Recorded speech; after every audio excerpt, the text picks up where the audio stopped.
Siapakah si Rena Larazati ini? Bagian kedua, Kenshin, yang saat itu baru pertama membuka akun Facebooknya. Ia jadi terkejut saat tiba-tiba membaca sesuatu pesan. Lalu ia bicara sendiri. Dengan nada pelan dan sedikit agak ditahan, ia berkata, "Ini Rena, yang kemarin ya. Kok dia tahu akun Facebookku nih? Dari mana ya dia tahu?" Kemudian, ia menggeser lagi mouse-nya ke bawah. Lalu terbaca pesan berikutnya, yang disematkan sebuah foto di dalamnya. Karena melihat hal itu, Kenshin bicara lagi. "Loh, kan ini diriku. Waktu di rumah sakit itu, si Rena ini kok bisa tahu ya?" Maksudnya foto Kenshin yang bersama Ibu Sulastri, pimpinan rumah sakit Mitra Mandiri. Saat itu seorang wartawan tak sengaja mengambil foto mereka, dan memasukkan ke selingan beritanya. Si Larazati ini, kemudian mengunduh foto itu dan mengirimkannya ke Kenshin.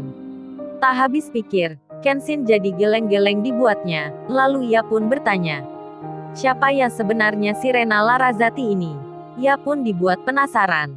Tiba-tiba ia keluar dari inbox pesan itu, lalu melihat ke berandanya sendiri. Kemudian digeserlah tampilannya hingga ke bawah lagi. Tepat 3 bulan lebih berlalu, ia membaca status tulisannya sendiri. "Teng-teng, si Rena lagi ngapain nih?" Kenshin baru menyadari, jika nama itu benar-benar sama. Lalu ia kembali ke inbox pesan sebelumnya. Kemudian ia membaca tulisan di bawah foto, yang dikirim Rena beberapa hari lalu. Isi tulisan itu terbaca, "Aku baru tahu, kalau yang menanggung semua biaya, seluruh karyawan perusahaan, bukanlah Yudis, melainkan seseorang yang tak mau disebut namanya. Dan seseorang itu, ada di foto ini. Aku minta maaf ya, karena pernah berkata kasar ke kamu. Ini namanya Kenshin ya."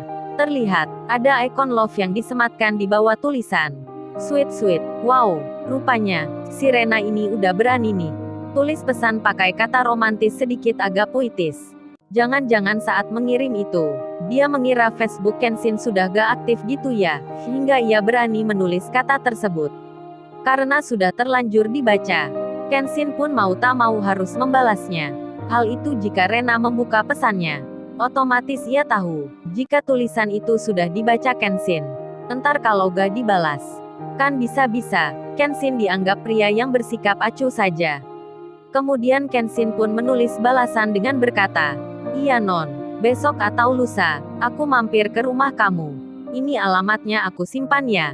Makasih udah dikasih informasinya." Pesan pun terkirim. Kebetulan di lain tempat di rumahnya si Rena. Saat itu Rena sedang baring-baring nyantai di kursi halaman depan.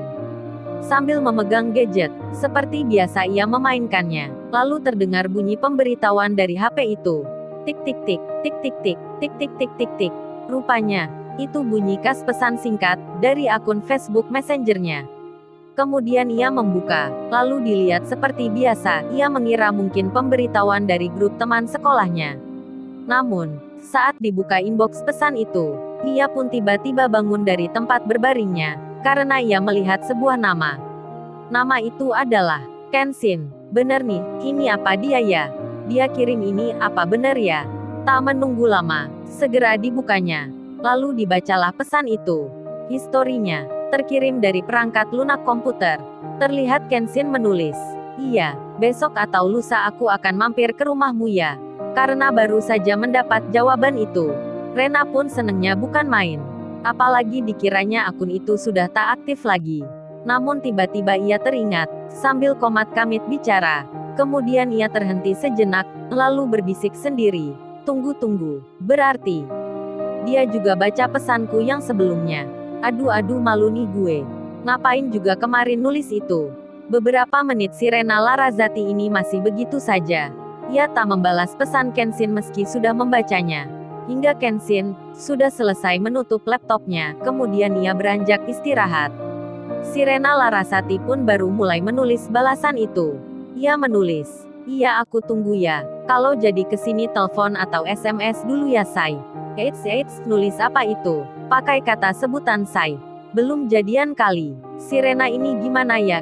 Curi-curi start mulu, kemarin di rumah sakit. Sekarang lewat Messenger di Facebook. Aduh, kau Rita tahu nih. Lebih-lebih si Ririn. Namun kemudian, Rena menghapus kata sebutan paling belakang itu. Ia tak jadi menyematkan kata "saib" yang berarti sayang, atau bahasa gaulnya, biasa dipanggil dengan sebutan babe. Apa dia coba-coba kali? Apa dia merasa udah dapat responnya? Kasihan juga si Yudis nih. Rena nampaknya akan beralih ke lain hati nih. Dan pesan pun terkirim. Namun tulisan yang baru masuk itu, notifikasinya, belum berwarna biru. Itu pertanda yang dikirim pesan belum membacanya. Karena yang bersangkutan, sudah terlihat istirahat dan tidur di kamarnya sendiri. Ditunggu 5 menit belum berwarna juga. 10 menit masih tetap sama seperti itu. Rena pun akhirnya masuk ke dalam rumahnya. Beberapa waktu kemudian, ia pun tertidur pula. Malam yang bertabur bintang. Niken yang masih bimbang. Ia tak tahu harus berbuat apa. Sampai akhirnya ia mengetik sebuah nama dalam Instagramnya. Kenshin.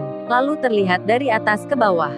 Banyak nama yang sama, foto pun sama. Terlihat semuanya berlogo animasi. Karena merasa bingung, akhirnya ia pun tutup lagi. Kemudian ia mencoba untuk menidurkan dirinya sendiri. Beberapa menit berlalu, akhirnya ia pun terlelap juga.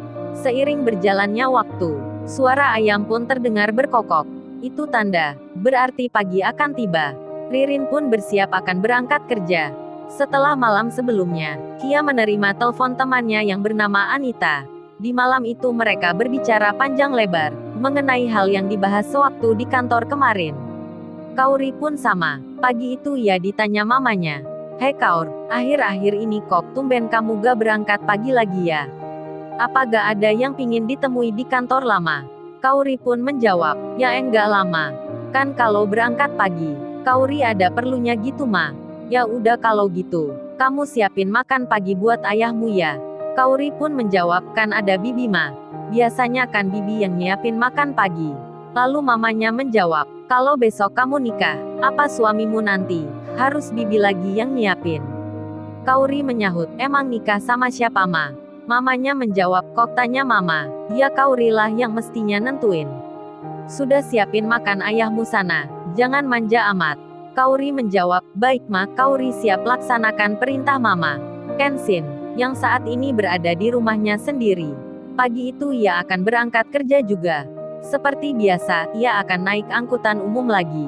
Namun kemudian ia teringat, di waktu kemarin, ia menaruh duplikat kunci kosnya di mobil mewahnya. Beruntung dirinya ingat saat berada di tempat ini. Kemudian ia ke depan, menuju tempat parkir mobilnya, yang berhenti di garasi utama. Lalu ia membuka pintu mobil itu. Saat dibuka terdengar suara pelan. Titit, titit, titit. Rupanya Pak Michael lupa mematikan sistem perekam CCTV mobil mewah itu. Mendengar itu Kenshin pun akan mematikannya. Namun, saat ia akan menekan tombol off di operasi dashboardnya, tak sengaja ia pun salah tekan ke tombol play, yang artinya jalan.